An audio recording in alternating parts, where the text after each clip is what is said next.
Bocil ini namanya Edward, panggil aja Eddie.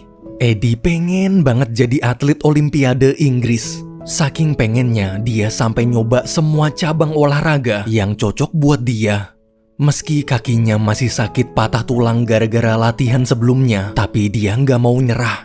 Malam ini di kamar mandi, Eddie coba latihan tahan nafas dalam air. Setelah berhasil bertahan 58 detik, Eddie merasa percaya diri. Malam itu juga dia langsung siap-siap pergi. Pas ibu nanya mau kemana, tuh bocah jawab mau daftar Olimpiade renang. Ibu yang sudah lelah dengan tingkah anaknya cuma bisa istighfar. Ibu lalu ngasih box bekas kue sambil bilang kalau nanti menang medali emas simpen aja di box biar nggak hilang. Tak lama kemudian di halte, waktu Eddie lagi nunggu bis tengah malam sendirian, ayah datang menjemput dan ikut istighfar. Setelah dibujuk, akhirnya Eddie mau pulang. 2 tahun berlalu, kaki Eddie pun sembuh. Dokter menyarankan mulai sekarang nggak boleh olahraga berat lagi. Jangankan dokter, emak bapaknya aja nggak didengerin. Waktu pulang, Eddie langsung nyoba olahraga lain.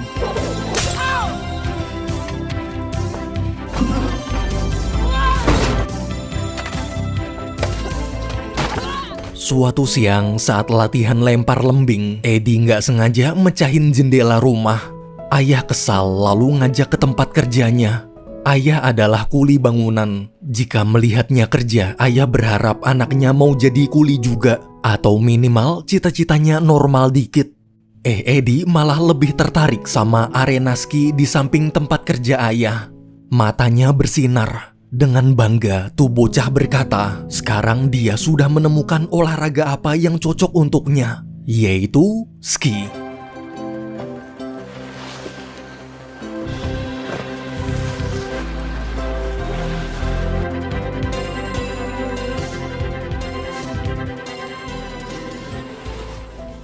Tahun demi tahun berlalu, kini Eddie sudah dewasa. Berkat latihan keras dan konsisten fokus satu tujuan, sekarang dia berhasil masuk tim ski nasional. Suatu siang di arena ski, ketua Olimpiade Inggris bernama Dustin pidato sambil menunjukkan kehebatan para atlet. Satu persatu atlet ski lalu mulai meluncur. Namun saat giliran Eddie, dia kepleset terus nyenggol rekan-rekannya sampai pada jatuh. Selesai pidato, Dustin yang kesal langsung mengeluarkan Eddie dari timnas. Eddie pun pasrah. Keesokan harinya, ketika sedang membantu ayah kerja, Eddie curhat tentang kejadian kemarin. Dengan santai, ayah menyarankan, ya udah berhenti aja, toh atlet nggak bakal bisa kaya. Mending kuli bangunan, dari hasil nguli ayah bisa beli rumah dan mobil cash. Karena nggak punya pilihan lain, Eddie terpaksa nurut. Baru juga sehari nyerah, besoknya waktu ngeliat gambar ski jumping, seketika Eddie kembali bersemangat dan mulai mempelajari ski jumping lewat video. Keesokan paginya, Eddie pergi ke kantor panitia lalu bertanya pada asisten Dustin, apakah Inggris punya atlet ski jumping. Setelah dicari-cari, si asisten bilang nggak ada. Udah 58 tahun Inggris nggak punya atlet ski jumping. Eddie seneng banget. Malamnya sepulang ke rumah, Eddie mengemas barang-barangnya. Ayah ibu bingung anak mereka kesurupan apa lagi. Eddie pun tersenyum dan bilang kalau dia mau ikut pelatihan ski jumping di Jerman. Mendengar ucapan anaknya, ayah kecewa. Kemarin katanya mau jadi kuli, padahal ayah udah daftarin Eddie kursus ngaduk semen.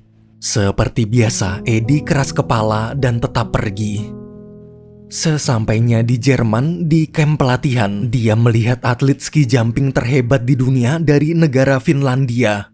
Hari itu Eddie cuma mengamati para atlet latihan. Besok paginya, waktu Eddie lagi tidur di gudang, pemilik kafe bernama Petra datang.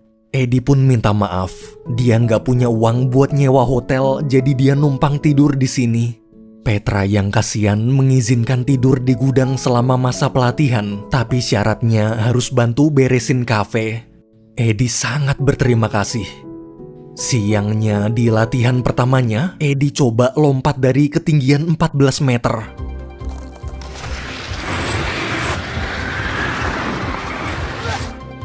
Eddie berhasil. Ternyata ski jumping gampang. Karena kepedean, dia langsung nyoba lompat 40 meter.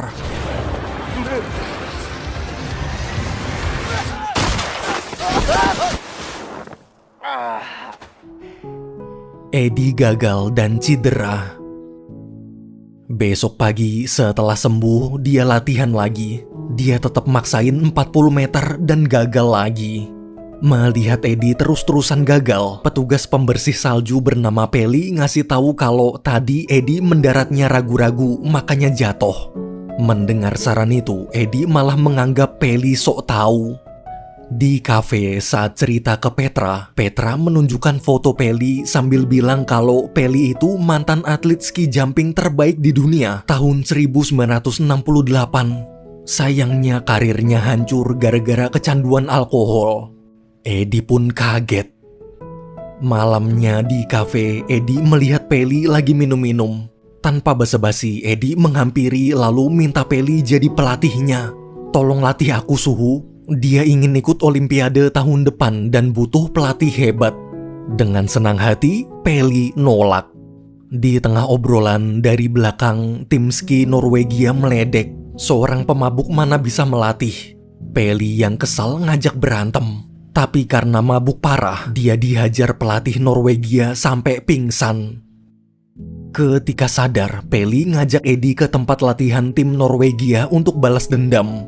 Peli mengacak-ngacak alat latihan Norwegia sambil menjelaskan cara lompat yang benar.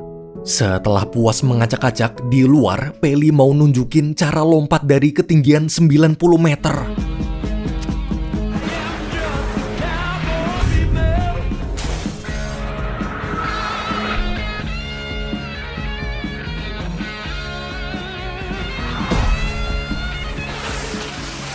Lompatannya sangat sempurna. Eddie pun kagum. Keesokan paginya, dia coba lompat lagi di ketinggian 40 meter pakai gaya Peli.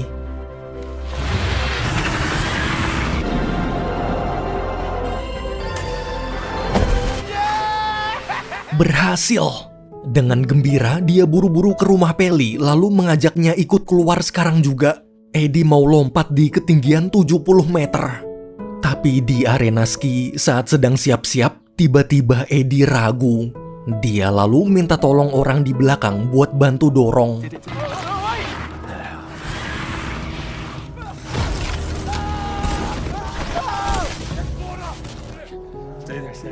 Eddie cedera parah dan dibawa ke rumah sakit. Sorenya saat Peli menjenguk, Eddie masih belum sadar. Di samping meja, Peli melihat ada buku bertuliskan, "Sehebat-hebatnya manusia berbakat akan tetap kalah dengan orang yang selalu berusaha meski gagal berkali-kali." Kalimat itu mirip sekali dengan anak muda di hadapannya. Peli pun bertekad akan membimbing Eddie hingga masuk Olimpiade. Keesokan paginya, setelah Eddie sadar, Peli menjenguk lagi, lalu bilang dia bersedia jadi pelatih. Jika sudah pulih, Peli akan mendaftarkannya ikut kejuaraan di Jerman. Karena Inggris belum punya atlet ski jumping sama sekali, jadi kesempatan terbuka lebar. Di kejuaraan nanti, bila lompatan Eddie bagus, maka bisa masuk Olimpiade. Mendengar penjelasan barusan, Eddie senang. Berarti cita-citanya masuk Olimpiade sudah di depan mata. 1 bulan kemudian, kejuaraan ski jumping Jerman digelar. Back chest down, fanny and lift, lift.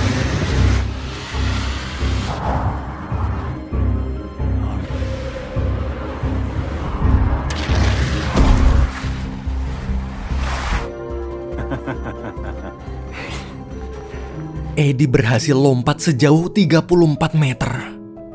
Besoknya, Eddie menemui Peli. Dengan gembira, dia menunjukkan surat undangan dari panitia Olimpiade Inggris. Dia yakin berkat lompatannya kemarin, panitia pasti mau menjadikannya atlet ski jumping. Peli ikut senang.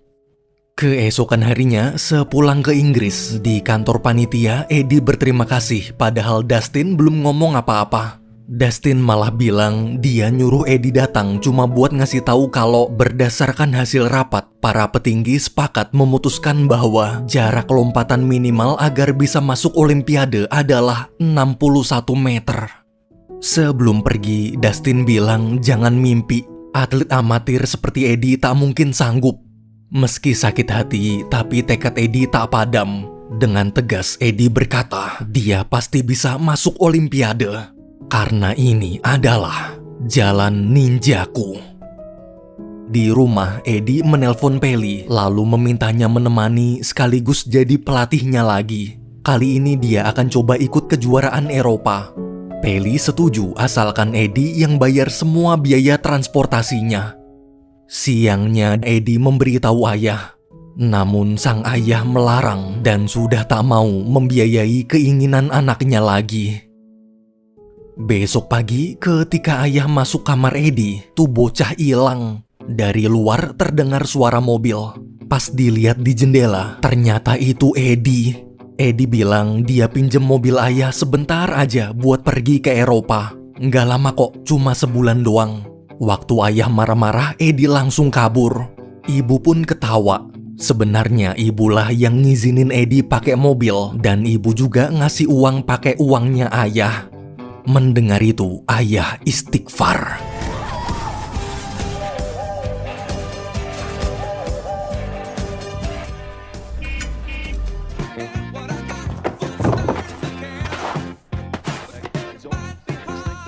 More difficult than I expected.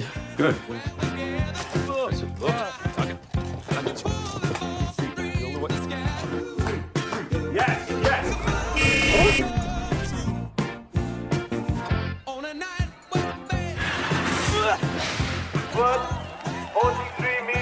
And we're a disgrace!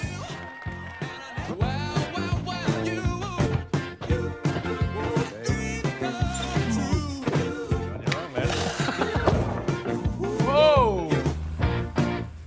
As fast as this rust bucket go! More speed! Edward! Setelah pertandingan demi pertandingan, Eddie masih belum bisa lompat sejauh 61 meter. Hingga tersisa satu pertandingan terakhir yang akan digelar di Jerman. Karena pertandingannya besok, jadi hari ini Eddie dan para atlet lain latihan dulu.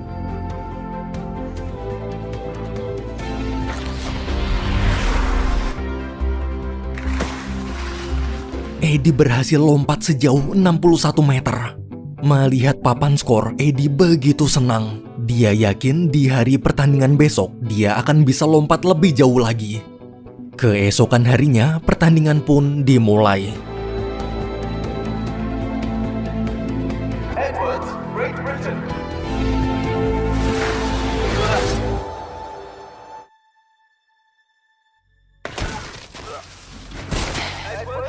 Eddie gagal. Ia menangis dan terus memohon ke panitia agar memberinya satu kesempatan lagi. Namun panitia menolak. Sepanjang jalan ke rumah Peli, Eddie hanya terdiam. Untuk mengganti uang ayah, dia kerja di kafe Petra. Hingga suatu siang ketika sedang kerja, Eddie dapat surat. Dia buru-buru menemui Peli. Di surat itu tertulis bahwa panitia dapat laporan saat latihan kemarin Eddie berhasil lompat sejauh 61 meter. Itu pencapaian luar biasa. Panitia memutuskan akan menjadikan Eddie atlet Olimpiade mewakili Inggris. Tapi bukannya senang, Peli malah melarang. Kemampuan Eddie sekarang masih jelek, nanti kalah lagi dan justru akan direndahkan. Jika mau sabar latihan lebih lama lagi, nanti Eddie bukan hanya masuk Olimpiade, tapi juga akan jadi atlet hebat. Sayangnya Eddie menolak. Cita-citanya dari kecil kini ada di depan mata. Pokoknya dia akan tetap ikut Olimpiade. Beberapa bulan kemudian, Olimpiade digelar di Kanada. Saat ingin berangkat, ibu datang. Melihat sang ibu, Eddie sangat senang. Ibu lalu memberikan box bekas kue. Nanti kalau menang, medalinya taruh di box biar nggak hilang. Setelah pamitan, Eddie berangkat. Sesampainya di Kanada, siang hari waktu Eddie lagi bengong di depan hotel, salah satu atlet Inggris menghampiri lalu ngajak jalan-jalan ke bar nanti malam. Karena Eddie atlet baru, dia mau ngajarin ritual biar menang. Malamnya di bar, ternyata ritualnya adalah minum bir sebanyak-banyaknya. Eddie yang anak baru terpaksa minum. Keesokan harinya di rumah, saat ibu dan ayah menonton acara pembukaan Olimpiade di TV, mereka bingung kenapa Eddie nggak ada padahal atlet lain masuk TV semua. Ternyata gara-gara mabuk berat, Eddie ketiduran di ruang laundry. Tak lama kemudian Dustin datang marah-marah. Kalau nggak serius ikut Olimpiade, mending pulang sekarang. Eddie hanya terdiam merasa bersalah. Minggu depannya, pertandingan ski jumping ketinggian 70 meter dimulai. Di ruang ganti, Eddie mengamati lawan-lawannya. Waktu giliran Eddie lompat, ibu girang terus buru-buru manggil ayah. Anak kita masuk TV. Tapi ayah terlihat cuek, sok cool. Padahal sebenarnya ayah juga deg-degan. Di Jerman, Peli dan Petra juga menonton.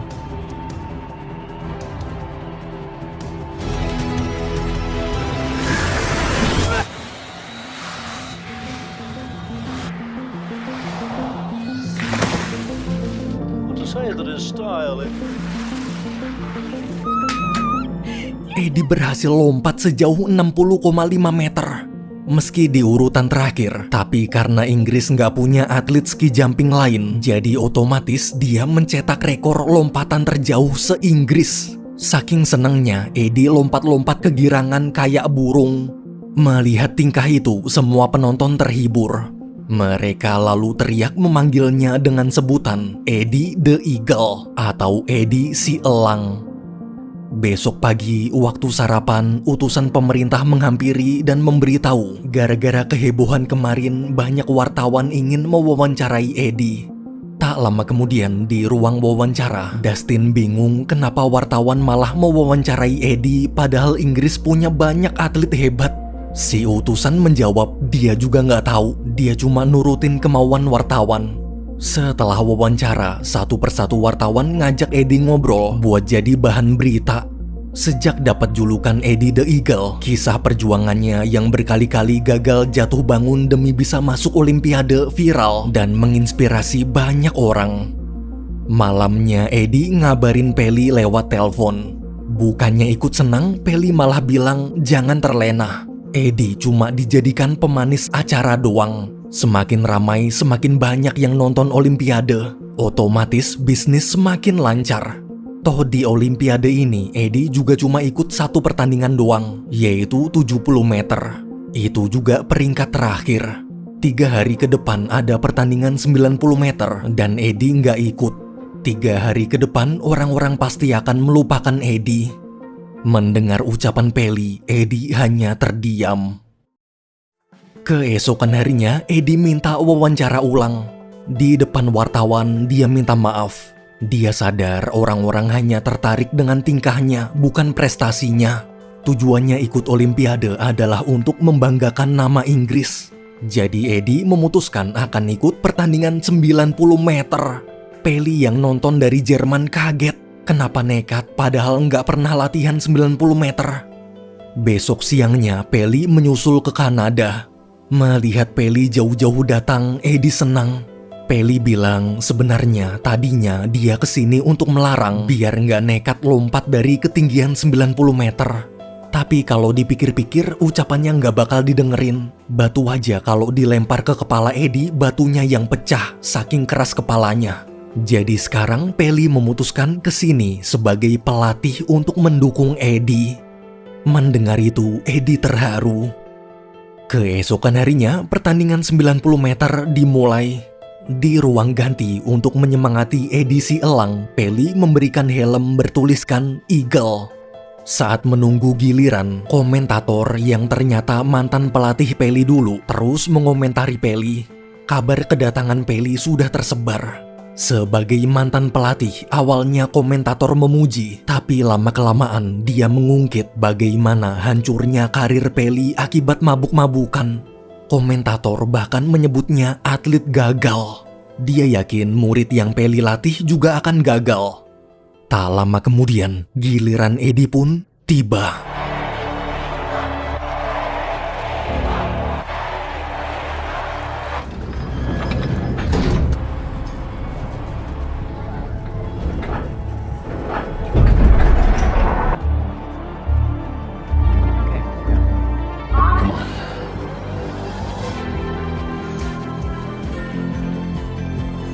Edwards qualified for the 90 meter. He's never jumped the 90.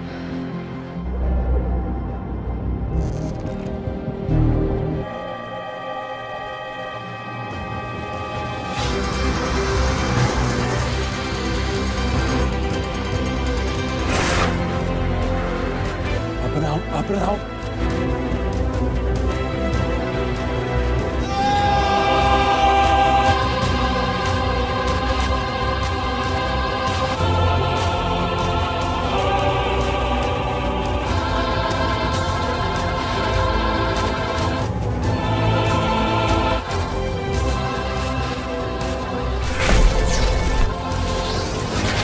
Recover! Come on, Eddie!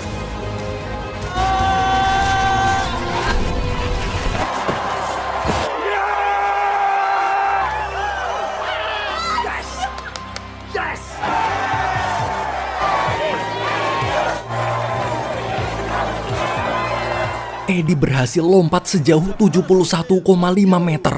Rekor baru lagi untuk Inggris.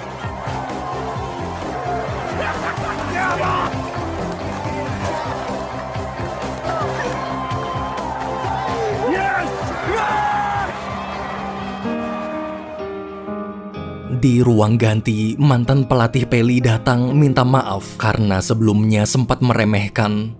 Ia lalu memeluk Peli dan memberi selamat. Beberapa hari kemudian, setelah Olimpiade berakhir, sepulang ke Inggris di bandara, para fans dan kedua orang tua Eddie menyambut meriah kepulangannya. Ayah bahkan sampai pakai sweater bertuliskan, "Gua bapaknya Eddie." Eddie memang tak menang medali emas. Dia terkenal bukan karena jadi juara, namun karena kisah perjuangannya yang sangat menginspirasi. Bocil songong dan keras kepala itu kini telah menjadi kebanggaan Inggris dan membuktikan pada semua orang bahwa hasil tak akan mengkhianati usaha.